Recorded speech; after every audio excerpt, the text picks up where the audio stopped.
বিসমিল্লাহির রহমানির রহিম।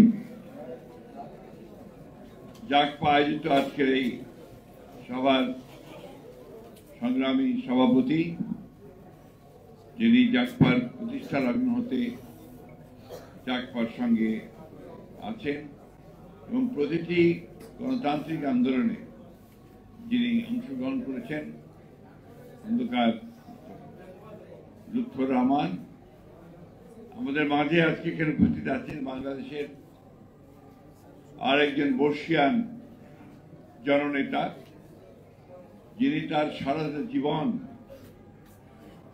জনগণের কল্যাণের জন্য, সমাজের পরিবর্তনের জন্য কাজ করেছেন। আমার নেতা ছাত্র জীবনের এবং ৭৯-এর গণ অভ্যুত্থানের অন্যতম নেতা, এমপি মন্ত্রী জনাব মোস্তফা জামাল হায়দার উপস্থিত আছেন। আপনাদের অত্যন্ত প্রিয় নেতা, যিনি সকলের কাছে পরিচিত, একজন ৯০-এর ছাত্র অভ্যুত্থানের অন্যতম নায়ক এবং সাবেক এমপি মন্ত্রী জনাব আমানুল্লাহ আমান সহ আমাদের এখানে উপস্থিত আছেন আমাদের সমমনা ডক্টর ফরারে। এই সভাগুলো ঠিক সেইভাবে আপনার গুরুত্ব পায় না। যাই হোক, আমি আশা করব যে আমাদের নেতৃবৃন্দ ভবিষ্যতে এই বিষয়গুলোর দিকে একটু নজর রাখবেন, যে শুধু ব্যাপার না, ব্যাপারটা হচ্ছে এটা পৌঁছাতে হবে জনগণের কাছে, সকলের কাছে। যাই হোক, আমি ধন্যবাদ জানাতে চাই যে তিনি সভাটি আয়োজন করেছেন। সেই সঙ্গে জাগপার প্রতিষ্ঠাতা শফিউল আলম প্রধান, তাকে আমি স্মরণ করছি এই জন্যে যে শফিউল আলম প্রধান একজন অকুণ্ঠময়, স্পষ্টবাদী, একজন 100% দেশপ্রেমিক একজন রাজনীতিবিদ ছিলেন। তার অকালে চলে যাওয়াটা এটা আমাদের জন্য খুব ক্ষতির কারণ হয়েছে। প্রকৃতপক্ষে বাংলাদেশে যে সমস্ত নেতা যারা বাংলাদেশের সার্বভৌমত্ব রক্ষার ক্ষেত্রে সবচেয়ে বড় ভূমিকা পালন করেছেন অতীতে, তাদেরকে আমরা অনেককেই আজকে হারিয়েছি। প্রিয় বন্ধুগণ, আজকে আলোচনার যে বিষয়বস্তু হয়েছে, এটা অনেক বিশাল আলোচনার বিষয়বস্তু, যেটা আলোচনা করতে অনেক সময় প্রয়োজন।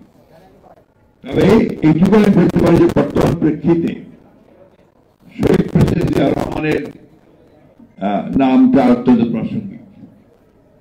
কারণ শহীদ প্রেসিডেন্ট জিয়াউর রহমান সেই সময়ই আমাদের সামনে এসেছিলেন যখন এই জাতির সবচেয়ে দুঃসময় ছিল।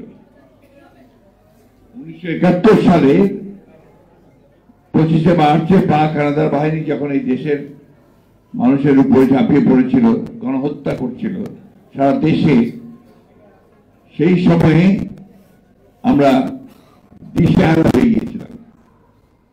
সেই তখনই একজন অখ্যাত মেজর জিয়া, যার কণ্ঠ, যার গলা আমাদের সমস্ত বাংলাদেশে ছড়িয়ে পড়েছিল, আপনার একেবারে ইথারে মানুষকে অনুপ্রাণিত করেছিল।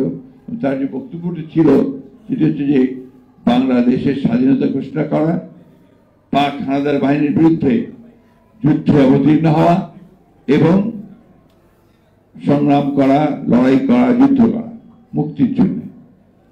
এই শুরু হয়েছিল আপনার আমাদের সেই বাংলাদেশের স্বাধীনতা যুদ্ধ। এই কথা অস্বীকার করবার কোনো উপায় নেই। যদিও বিগত বছরগুলোতে প্রচেষ্টা করা হয়েছে এই স্বাধীনতার যে মহান ঘোষক শহীদ প্রেসিডেন্ট জিয়াউর রহমানের নাম মুছে ফেলবার। ইতিহাসের কি অমুক বিধান দেখুন, যারা চেষ্টা করেছে মুছে দিয়েছে জিয়াউর রহমানের নাম বিভিন্ন জায়গা থেকে, সেখানে প্রতিস্থাপন করেছে তাদের নেতার মূর্তি অথবা নাম।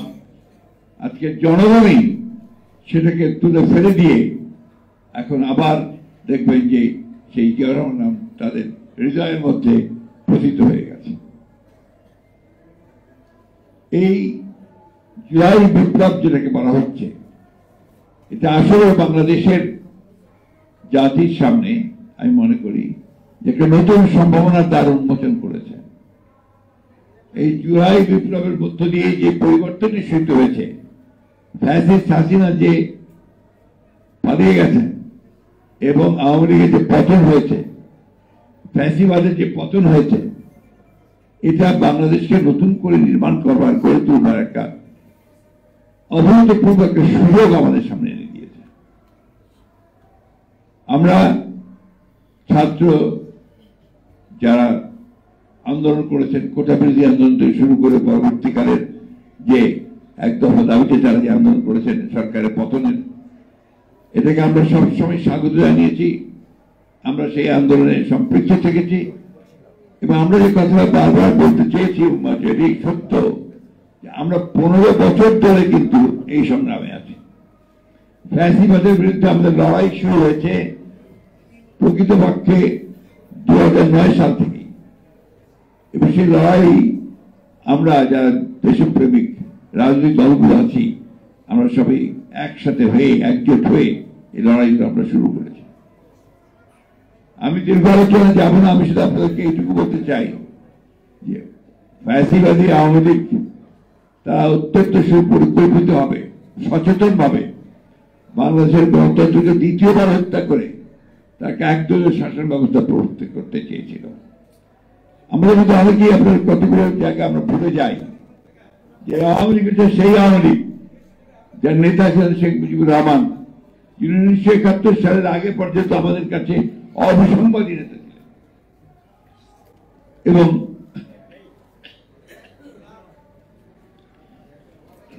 সেই নেতা স্বাধীনতার পরে পরেই পাকিস্তান থেকে ফিরে এসে বাংলাদেশকে গঠন করবার নাম করে নিয়োগ করে এটাকে একটা দুর্নীতির আখড়াতে পরিণত করেছিলেন।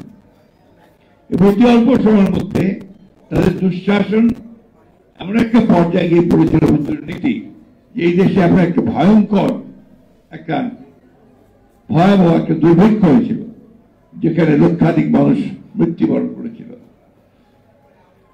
এখানে আমার মনে হয় যে আমরা কয়েকজন ছাড়া বোধহয় সেই সময়টার সাক্ষী কেউ নেই, কেউ থাকতে পারেন। আর জামাল ভাই এবং আমরা এখানে যারা আছি তারা আমরা তখন ছোট, কিন্তু আমরা দেখেছি আপনার কি ভয়ঙ্কর ভয়াবহ অবস্থা ছিল। এক টুকরো রুটির জন্য কুকুর এবং মানুষ লড়াই করেছে, ডাস্টবিন থেকে খাবার তুলে খেয়েছে মানুষ, লঙ্গর খানাতে গিয়ে ভালো ভালো পরিবারের সচ্ছল পরিবারের লোকের গিয়ে লাইন দিয়েছে খাওয়ার একটু খাওয়ার জন্য। এটা আমরা দেখেছি, এই দেশে দেখেছি। আমরা দেখেছি যে একজন মহিলা নাম বাসন্তী, পত্রিকা এসেছিল ইত্তেফাকে বিরাট করে ছবি দিয়ে, সে তার লজ্জা নিবারণের জন্য এক টুকরা কাপড় পায়নি, সে মাছ ধরার জাল দিয়ে তার লজ্জা নিবারণ করেছিল, জড়িয়ে শরীরে জড়িয়ে। এই সময়ে তৈরি করেছিল আওয়ামী লীগ এবং নেতৃত্ব ছিল শেখ মুজিবুর রহমান। এই কথা আমরা বারবার বলতে হয়, মনে করিয়ে দিতে হয়। আমরা এই কথাগুলো বহুবার বলেছি। আওয়ামী লীগ একটা দল, যে দলটি গণতন্ত্রে কোনোদিনই বিশ্বাস করতো না, কিন্তু গণতন্ত্রের কথা বলতো, আর যখনই ক্ষমতা পেত তখনই ফ্যাসিবাদের দিকে চলে যেত। এবং আপনারা তো এখন এই কয়েক বছর দেখেছেন অনেকে তাকে, আমরা দেখেছি সেই সময়, তখন তো আরো ভয়াবহ ছিল। নাম উচ্চারণ করা যাবে না, ভিন্ন নাম, এক নেতা এক দেশ, বঙ্গবন্ধু বাংলাদেশ, এই ছিল স্লোগান। আর দফা এক, দাবি এক, সবকিছু মুজিবের দাবি, মুজিববাদ। তখন আপনার মুজিববাদ নতুন করে আসলো এবং এর বাইরে কেউ কথা বলতে পারবে না, এই অবস্থা তখন ছিল। এবং এই কারণেই তখন জাসদের সৃষ্টি হয়েছিল। ওই আওয়ামী লীগ থেকেই তরুণ কিছু নেতা তারা এর বিরোধিতা করে বেরিয়ে এসেছিলেন, রফ সাহেবের নেতৃত্বে, জলিল সাহেবের নেতৃত্বে, এবং পেছনে সিরাজুল আলম খান সাহেব ছিলেন। এটা তখন প্রয়োজন জনগণের আকাঙ্ক্ষাকে পূরণ করবার জন্য তারা বেরিয়ে এসেছিলেন, কিন্তু তারাও টিকতে পারেননি। অতি অল্প সময়ের মধ্যে তাদেরকে নিশ্চিহ্ন করা হয়েছে, রক্ষী বাহিনী তৈরি করা হয়েছিল একটা। আমরা কেন জানি না জাতি শুধু ভুলে যায় সেই রক্ষী বাহিনী দিয়ে নির্মম অত্যাচার নির্যাতন। এখানে জামাল হায়দার ভাইরা আছেন, তাদের অনেক ছেলেকে সেদিন হত্যা করা হয়েছে, সিরাজ শিকদারকে হত্যা করা হয়েছে। এই যে আপনি গুম করে হত্যা করা অথবা আপনার বিনা বিচারে হত্যা করা, এই শেখ মুজিবের আমলেই শুরু হয়েছে। এই কথা অস্বীকার করার কোনো উপায় নেই। আজকে এই যে আওয়ামী লীগ, তারই আপনার সেই সময়টারই তারা প্রতিনিধিত্ব করছে। পরের আওয়ামী লীগ আসে আপনারা দেখেছেন, আমরা 12 সাল থেকে লড়াই শুরু করেছি, সংগ্রাম শুরু করেছি, আমরা একটার পর একটা আন্দোলন করেছি, মুভমেন্ট করেছি, এবং সব শেষে আমরা সমস্ত রাজনৈতিক দলগুলো মিলে, দেশপ্রেমিক দলগুলো মিলে আমরা যুগপৎ আন্দোলন করার সিদ্ধান্ত নিয়েছি। আমরা জোট ভেঙে দিয়েছিলাম, কিন্তু আমরা যুগপৎ আন্দোলন আমরা শুরু করেছি। এবং এর আগে একটু বলতে চাই, কারণ এখন সংস্কার নিয়ে অনেক কথা হচ্ছে। 2016 সালে দেশনেত্রী বেগম খালেদা জিয়া তিনি প্রেস কনফারেন্স করে, এবং মনে আছে ওয়েস্টিনে প্রেস কনফারেন্স হয়েছিল, সেই ওয়েস্টিনে প্রেস কনফারেন্স করে তিনি ভিশন 2030 একটা ডকুমেন্ট দিয়েছিলেন, এবং সেখানে সংস্কারের কথা পরিষ্কার করে বলা ছিল। সেখানে বলা ছিল, প্রস্তাবটা দেওয়া হয়েছিল যে প্রধানমন্ত্রী এবং রাষ্ট্রপতির যে ক্ষমতা, সেই ক্ষমতার ভারসাম্য আনতে হবে। একই ব্যক্তিকে অতিরিক্ত ক্ষমতা দেওয়া যাবে না, একই ব্যক্তি পরপর 2 বারের বেশি প্রধানমন্ত্রী হতে পারবেন না, এবং বিপক্ষ বিশিষ্ট পার্লামেন্ট, এটাও কিন্তু 2016তেই ওই ভিশন 2030-তে দেওয়া হয়েছিল। দেশনেত্রী বেগম খালেদা জিয়া জাতির সামনে প্রস্তাব দিয়েছিলেন, আরো অনেকগুলো বিষয় ছিল। এবারেও আমরা সমস্ত দলগুলো প্রায় 2 বছর আমরা আপনার কাজ করেছি, পরস্পর যোগাযোগ করেছি, করে 2022 সালে, এটা আমাদের ওয়েস্টিনেই আমাদের ভারপ্রাপ্ত চেয়ারম্যান তারেক রহমান প্রথম আপনার 21 দফা সংস্কারের কর্মসূচি তিনি দিয়েছিলেন। এটা নিশ্চয়ই আমাদের সাংবাদিক ভাইদের মনে আছে, আপনাদের মনে থাকার কথা। সেই 31 দফা নিয়ে আমরা কাজ করেছি। আমরা শুধু দফা থেকে প্রকাশ করে ক্ষান্ত হইনি, আমরা সারা বাংলাদেশ জুড়ে এই সংস্কারের কথা নিয়ে আমরা সভা করেছি, আলোচনা করেছি, আমরা মানুষকে বোঝানোর চেষ্টা করেছি যে আমাদের সংস্কার দরকার। তার মধ্যে প্রধান বিষয়গুলো ছিল এগুলোই, যে আপনার প্রধানমন্ত্রী আর রাষ্ট্রপতির ক্ষমতা ভারসাম্য, একই ব্যক্তি পরপর 2 বারের বেশি প্রধানমন্ত্রী না হওয়া, আপনার এই দ্বিকক্ষ বিশিষ্ট পার্লামেন্ট, জুডিশিয়ারি নষ্ট হয়ে গিয়েছে, সেই জুডিশিয়ারিকে ঠিক করার জন্য judicial commission, election commission, election নির্বাচন ব্যবস্থা ধ্বংস হয়ে গিয়েছে, তার জন্য ইলেকশন কমিশন, এগুলো আমরা প্রস্তাব ছিল আমাদের সেই দফাতে। একই সঙ্গে আমাদের প্রস্তাব ছিল যে শ্রমিক ভাইদের ন্যায্য মজুরি প্রতিষ্ঠা করা যে হয় না, তাদের দাবিগুলো মানা হয় না, তাদের জীবনযাপন অত্যন্ত কঠিন, সেই বিষয়গুলো আমরা সেখানে নিয়ে এসেছিলাম, এবং তাদের জীবনযাত্রার মান যেন উন্নত হয় তার ব্যবস্থা করার কথা বলা হয়েছিল। কৃষকেরা তাদের ফসলের ন্যায্য মূল্য যেন পায়, একই সঙ্গে যেন সে সহজভাবে কাজ করে তার ব্যবস্থা করার কথা বলা হয়েছিল। শিক্ষা ব্যবস্থাকে উন্নত করবার জন্য, মানসম্মত করার জন্য, সেটা ওখানে আমরা বলেছি। আমরা স্বাস্থ্য ব্যবস্থা, সেখানে আমরা একটা নতুন বিষয় দিয়েছিলাম যে ইংল্যান্ডে যেমন আছে ন্যাশনাল হেলথ সার্ভিস, ঠিক সেইভাবে বাংলাদেশে আমরা একটা বাংলাদেশ হেলথ সার্ভিস করার প্রস্তাব দিয়েছি, যেখানে আপনার প্রতিটি মানুষ যেন হেলথ সার্ভিস পান, সেটাকে নিশ্চিত করার জন্য আমরা বলেছি। সুতরাং সংস্কার কোনো নতুন ধারণা নয়। কেউ যদি দাবি করে যে আমরা এই সংস্কারের দাবি নিয়ে এসেছি, সেটা ভুল। সংস্কার একটা চলমান প্রক্রিয়া, প্রতি মুহূর্তেই সংস্কার হচ্ছে, সেই সংস্কারের ধারা চলতে থাকবে। সেই জন্য তো নির্বাচন বন্ধ হয়ে থাকতে পারে না। সেই মুহূর্তে তো দিনের পর দিন আমরা একটা অনির্বাচিত সরকারের হাতে দেশ চালাতে দিতে পারি না। সে কারণেই আমরা যখন কথা বলি যে আমরা নির্বাচনটাকে তাড়াতাড়ি চাই, আমাদের সম্পর্কে ভুল একটা ব্যাখ্যা নেওয়া হয় যে বিএনপি তাড়াতাড়ি নির্বাচন যাচ্ছে ক্ষমতায় যাওয়ার জন্য। ক্ষমতায় তো আমরা আগেও ছিলাম ভাই, 2-3বার ছিলাম, এবং আল্লাহ চাই তো আমরা আবার ক্ষমতায় যাবো।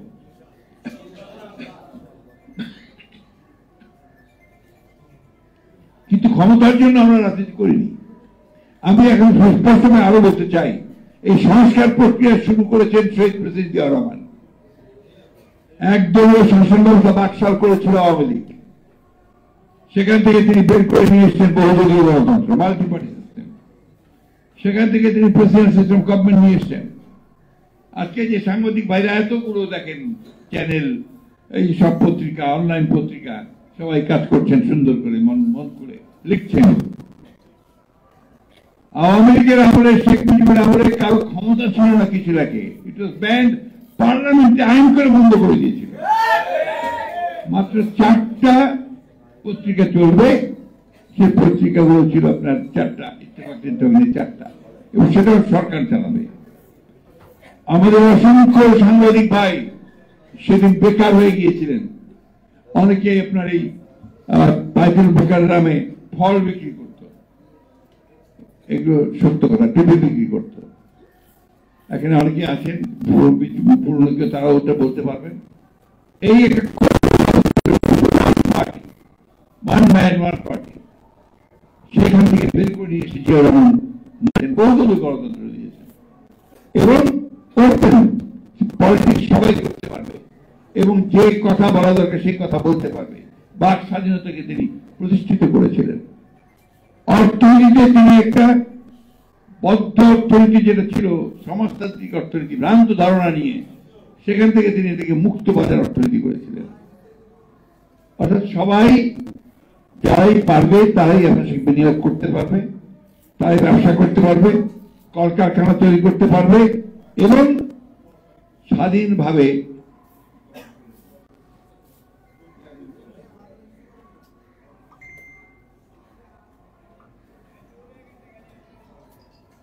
এটাই আপনার একমাত্র পরিবর্তন। তখনই আপনার এই সংস্কার শুরু হয়েছে। তার আগে সংবিধানকে শেষ করে দিয়েছিল। এই সংবিধানের 5ম সংশোধনী, এই 5ম সংশোধনী নিয়ে এসে জিয়া রহমান সাহেব এই সংস্কার করেছিলেন। এই জিনিসগুলো আপনাদের সকল জানা উচিত, বলা উচিত যারা রাজনীতি করছেন। সেই সংস্কার কোন নতুন কনসেপ্ট নয়। কি হলো আপনাদের ভাই? আমি বুঝতে পারছি আপনি কি, কেন কথা বলেন এইভাবে? কি কোন সমস্যা হয়েছে? আপনার ভাই মাথাটা উঁচু করে আমাকে প্লিজ। আচ্ছা শোনেন, আপনার দয়া করে একটু, আমি বয়স্ক মানুষ তো, আমার খুব ডিস্টার্বেন্স হয় আপনার, এটা একটু মনে রেখে দেবেন প্লিজ। এই যে আপনার নতুন ধারণা নয় এটা, সেই সংস্কার চলছে। আমরা বলছি সংস্কার চলুক। আপনি সংস্কার করেন, সংস্কার করে 6টা কমিশন করেছেন, সেই কমিশন কাজ করছে, খুব ভালো কথা। এই কমিশন কাজ করছে, কাজের সঙ্গে কাজ করছে। তার কয়েকজন পণ্ডিত ব্যক্তিকে নিয়ে এসছেন, আমরা তাদেরকে খুব ভালোভাবে চিনি, শ্রদ্ধা করি, সম্মান করি। একই সময় মহাজনের কাছে যান, তারা কি চায় তাদের কাছে জানুন। বিখ্যাত লেনিন, আপনারা অনেকে নাম শুনে থাকবেন, ফিলোসফার, বিপ্লবী, রাশিয়ার সোভিয়েত ইউনিয়নের বিপ্লব তিনি নেতৃত্ব দিয়েছিলেন। তিনি বলেছিলেন, when there is a crisis, go to the people, learn from them and come back implementing them. আর যখন কোনো সংকট সৃষ্টি হবে, জনগণের কাছে যাও, জনগণ কি চায় না চায় সেটা বোঝো, তার কথা বলো, বোঝার চেষ্টা করো, তারপর ফিরে এসে সেটাকে তুমি কাজ করার চেষ্টা করো। কতগুলো অভিজ্ঞতা, সেই অভিজ্ঞতাগুলো কাজে লাগাতে আমরা বলেছি আপনারা সংস্কার করেন, আমাদের কোনো আপত্তি নেই। কিন্তু যে বিষয়টা নিয়ে বাংলাদেশের সমস্যা সবচেয়ে বড় তৈরি হয়েছে, যে আজকে বাংলাদেশে অস্থিরতা, স্থিতিশীলতা, এগুলো সমস্যা আছে। এই সমস্যাগুলো অনেক কমে যাবে যদি একটা নির্বাচিত সরকার থাকে। কারণ নির্বাচিত সরকারের শক্তিটা অন্য। সেটা হচ্ছে জনগণ তার পেছনে থাকে। এই কথাটা আমাদের সবসময় মনে রাখতে হবে।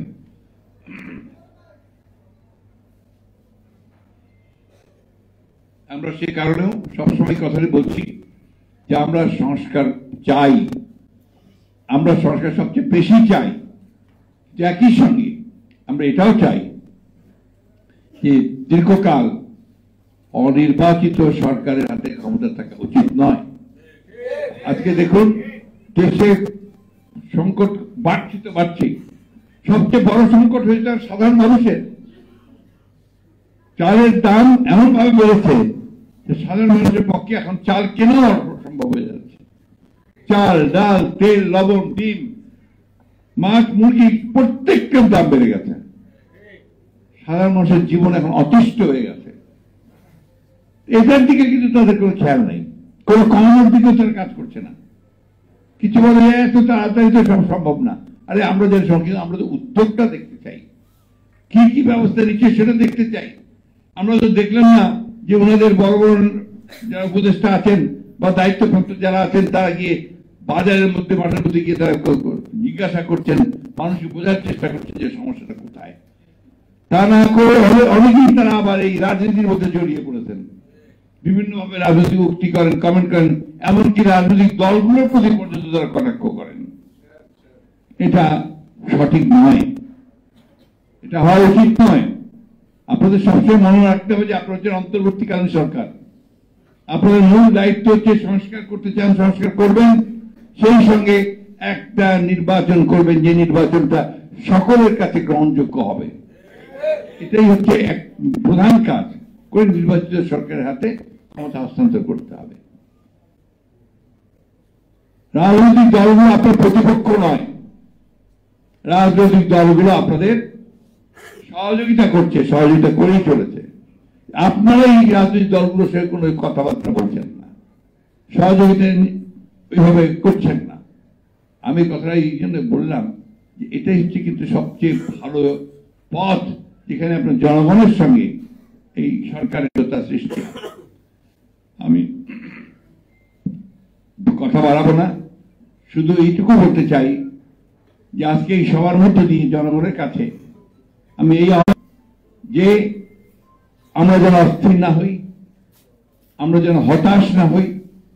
আমরা আশা করি, এখনো আমাদের আশা সেইভাবে আছে এই সরকারের প্রতি, ডক্টর ইউনূসের সরকারের প্রতি, যে তারা অতি শীঘ্র যতটা সম্ভব তাড়াতাড়ি করে তার প্রয়োজনীয় যে সংস্কার করা প্রয়োজন, নির্বাচন কমিশন, আইন শৃঙ্খলা বাহিনী, জুডিশিয়ারি, অর্থনীতির ব্যাপারগুলো তারা দেখে তারা দ্রুত একটা গ্রহণযোগ্য নির্বাচনের ব্যবস্থা করবে।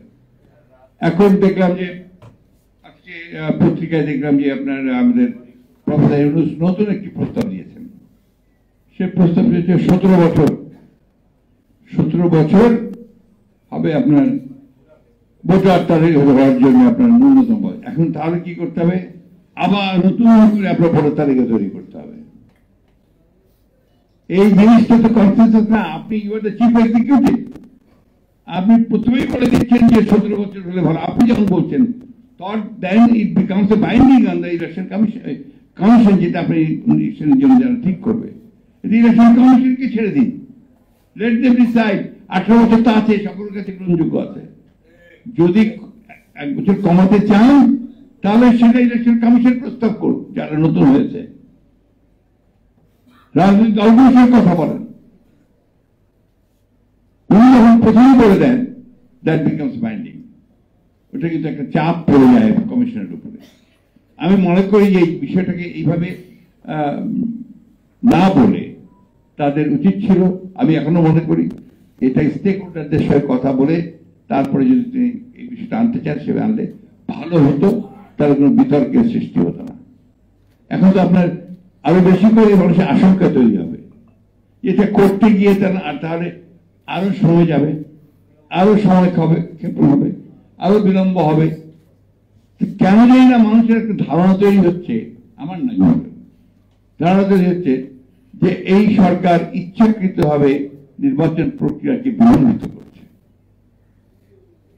এটা সঠিক নয়, but at the same time এটা মানুষের মধ্যে এই আশঙ্কার সৃষ্টি হচ্ছে। এর আগে আবার আজকে কয়েকজন বলছে আরো 2-3টি দল গঠিত হবে। নির্বাচন প্রক্রিয়াতে যদি আরো 2-3টি দল গঠিত হয় আমাদের তো কোনো আপত্তি নেই, 100টা হোক 200টা হোক তাতেও আপত্তি নেই। তো সেটা জাতির জন্য কতটুকু কাজে লাগবে সেগুলো সবাই চিন্তা করবেন। এখন বাংলাদেশের একটা সমস্যা কি জানেন, আমরা সবাই রাজনীতিবিদ, দেখবেন রাজনীতি নিয়ে আলোচনা করতে, চর্চা করতে আমরা সবাই খুব পছন্দ করি। আবার আপনাদের সোশ্যাল মিডিয়াতে এটা একদম মারাত্মকভাবে সুযোগ সৃষ্টি করে দিয়েছে সবাইকে রাজনীতিবিদ হওয়ার, সবাইকে সাংবাদিক হওয়ার, সবাইকে ইউটিউবার হওয়ার, সবাইকে ফিলোসফার হওয়ার, তাই না? সবাই হয়ে গেছে এইভাবে। ভালো কথা, সকলের পার্টিসিপেশন হচ্ছে, সবাই কাজ করছেন। এটাকে একটু জায়গায় আনতে হবে তো, বাংলাদেশকে তো একটা দিকে পথে নিয়ে যেতে হবে তো। আমরা একটা কথা খুব পরিষ্কার বুঝি যে শুধু শুধু সুন্দর সুন্দর কথা বললেই কাজ হবে না, কাজ করে দেখাতে হবে। এখন পর্যন্ত মানুষ কিন্তু কোনো স্বস্তি পায়নি। কালকে প্রিয় ভট্টাচার্য অনুষ্ঠানে ছিলাম, উনি কালকে উনার বক্তব্য বলেছেন যে খুব ভালো কথা, সংস্কার তো সবাই চায়, স্বস্তি চায়, বাজারে স্বস্তি চায়, নিরাপত্তা চায়, রাস্তায় বেরিয়ে খুন হয়ে যাবে না সেটা চায়, গাড়ি